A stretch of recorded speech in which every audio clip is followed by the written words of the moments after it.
Jadi saya langsung ya. Ya silakan. Ini famastamta'tum. Berangkat dari ayat itu. Perempuan-perempuan yang kalian nikmati maka berilah ia maharnya. Nah begini. Dalam skripsi saya itu yang saya lanjutkan di tesis lagi, saya perdalam di tesis bahwa nikah mut'ah itu berbeda dengan kawin kontrak. Itu yang pertama. Karena masyarakat kita sekarang selalu berpikir kalau mut'ah kontrak. No. Kontrak bukan mut'ah. Memang dalam perjalanannya banyak kasus-kasus yang menyalahgunakan nikah mut'ah. Tapi nikah ini sebenarnya ini syariat Islam.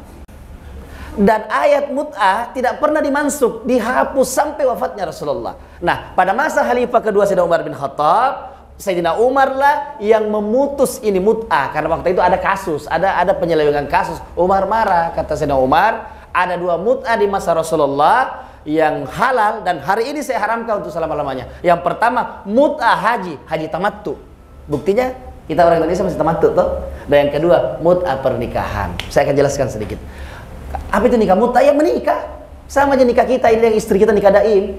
Cuma bedanya semua syarat-syarat dalam nikah daim seperti yang kita sudah jalani ini semua itu ada di mut'ah sama. Ada walinya, ada maharnya, ya. Kemudian ada saksi sama.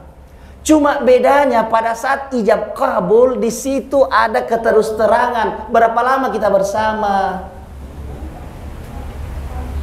Perempuan berkata, "Mata tukar saya nikahkan diriku kepadamu dengan mahar bla bla bla bla untuk mengikuti perintah Allah dan sunnah Rasulullah SAW dalam tempo 3 tahun atau selama 5 tahun."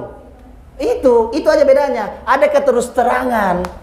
Makanya di situ saya katakan pernikahan daim adalah pernikahan yang bersifat lestari tapi sewaktu-waktu bisa diputuskan. Sedangkan pernikahan mut'ah adalah pernikahan yang bersifat sementara tapi sewaktu-waktu bisa dilestarikan. Waktu saya tulis itu, ini Erun Syiah, ini saya bilang, terserah.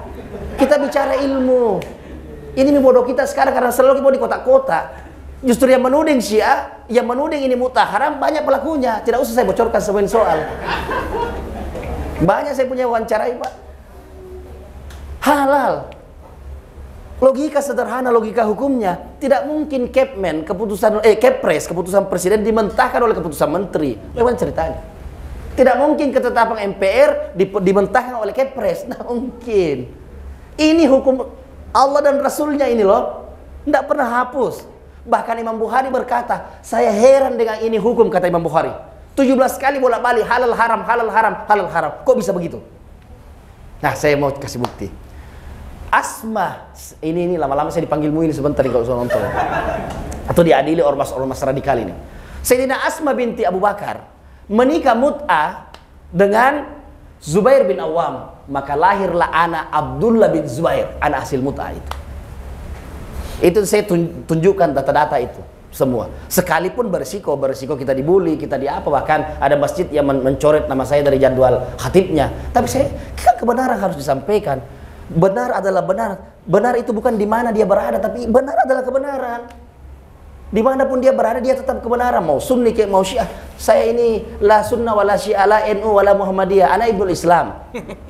Kalau saya ditanya, Ibnu man anta, kamu putra siapa? Saya akan katakan anak Ibnul Islam. Saya putra Islam. Kebetulan bermadhab ahlus sunnah wal jamaah an-nahdiyah, asy-syafi'iyah an-nahdiyah. Saya fikih kalau saya pribadi, saya fikih Syafi'i. Kunut, subuh kunut. Jahar basmalah, hari Jumat sujud tilawah. Ya, mak bersanjika. Tapi kalau saya diundang ke Masjid Muhammadiyah teman-teman dan dipersilakan jadi imam, saya tidak jahar basmalahku, saya sir. Karena saya menghormati teman-teman fikihnya, teman-teman Muhammadiyah mengikuti pendapat Imam Ahmad, tidak perlu menjahar, cukup disir saja. Kalau saya dipersilakan jadi imam subuh, saya tidak kunut subuh, saya langsung sujud. Kenapa? Karena saya menghormati. Saya pikir nggak ada masalah. Itu hanya ya ranting-ranting, bukan pokok. Yang pokok sholat subuhnya. Beginilah mut'ah ini. Cuma memang banyak yang salah paham dan banyak juga yang malu-malu menjelaskan karena khawatir dibully. Tapi alhamdulillah, demi Allah saya tidak khawatir dibully. Karena saya pikir biar nih. Yang penting kan ini ilmiah dan buktinya saya lulus. Berarti sah. Silakan tanya itu. Silakan datang ke perpustakaan 45 Unibos sekarang. Nah ini ada Pak Dr. Mustawa. Bagus sekali skripsimu itu. Malah banyak yang bercanda, bagus itu skripsi. Jangan jelaskan bagaimana prakteknya saja. Jadi begini, terakhir supaya orang tidak salah paham. Pada pernikahan mut'ah, perempuan yang menentukan maharnya. Iya, kalau dia bilang dalam 5 tahun kita menikah ya, saya mau maharku sekian. Kalau tidak mau, nggak jadi. Dan ada wali. Kalau dia gadis, harus ada walinya. Kecuali janda. Kalau janda, fikih sunni pun sama, sepakat kalau janda boleh tidak pakai wali. Kenapa? Sudah pernah menikah, boleh menikahkan dirinya sendiri. Tapi kalau dia gadis, maka harus ada wali. Dan itu berlaku di mut'ah juga. Ini yang orang salah paham. Nah, pikir kawin mut'ah, kawin kontrak sama itu di puncak. Kau lu gak begitu, bro.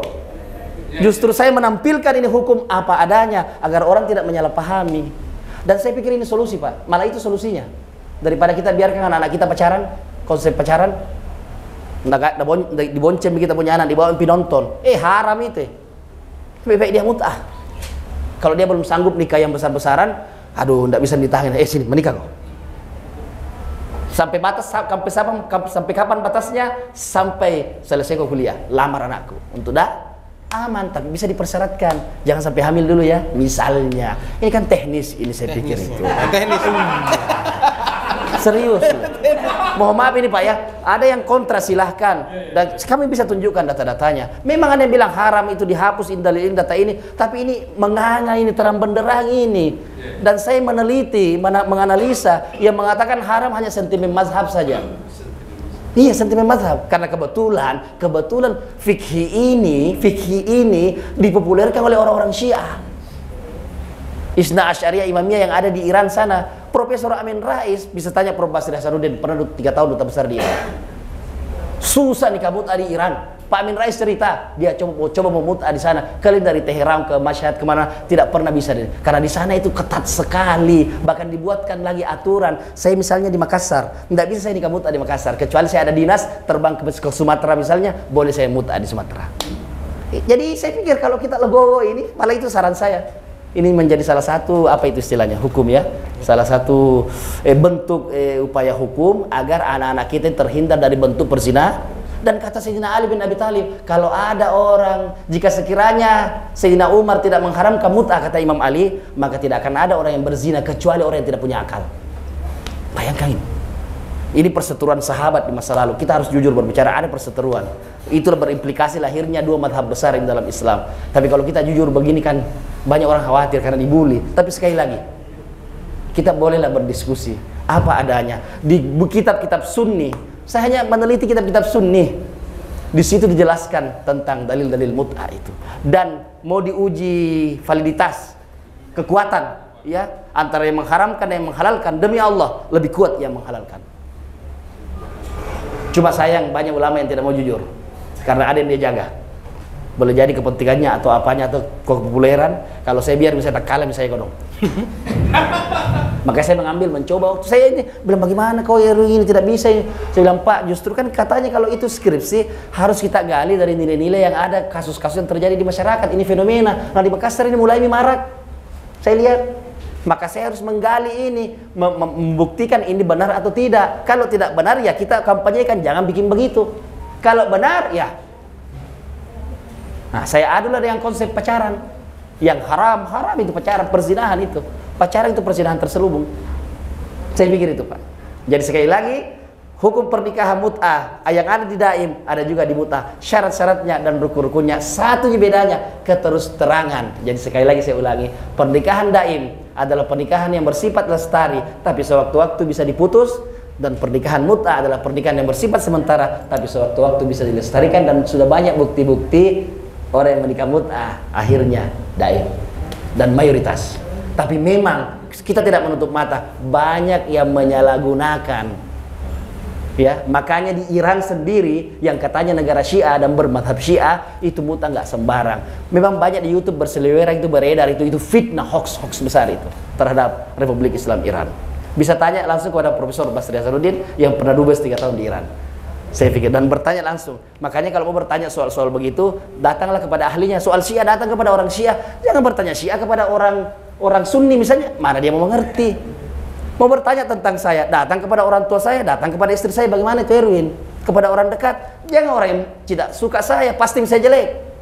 Kalau orang suka pasti bagus. Jadi datanglah kepada keluarga terdekat supaya dia bisa menilai dengan beginilah ini madhab. Saya orang Sunni, Syafi'i, Ahlus Sunnah wal Jamaah, Asy-Syafi'iyah, An-Nahdiyah. Itu pegangan saya. Al-Asy'ariyah. Ya. Tasawufnya mengikuti Imam Al-Ghazali dan Syekh Abdul Qadir Jailani. Tapi saya tidak menutup mata dari mazhab-mazhab yang lain, dan semua itu adalah sayap-sayap Islam. Kita belajar fiqhul madhabil arba'ah. Ya, fikih 4 mazhab atau fikih 5 mazhab kita belajar. Maka ini para ustadz tolong deh. Ikra, optimalkan potensi. Angkatnya cuma 1 kitab dibaca. Bid'ah, sesat, neraka, kafir. Jadi Tuhan bagus saja. Saya pikir itu Pak Dirut. Inilah Nurain berdiri ini. Banyak pasti dianu diputus-putus ini karena. Tapi tidak apa-apa. Kalau memang setelah ini ditampilkan dan heboh, saya siap hadir untuk mengklarifikasi. Saya bicara apa adanya dan tidak ada yang saya tutup-tutupi. Karena tadi ini kita dipancing, ya kita harus jawab. Jadi sekali lagi, skripsi saya itu sudah lulus, saya dinyatakan jadi sarjana hukum dengan judul skripsi. Itu artinya apa? Maka bersalahlah itu nih bos 45. Kenapa kasih lulus Erwin Baharudin? Ya toh artinya sudah diuji.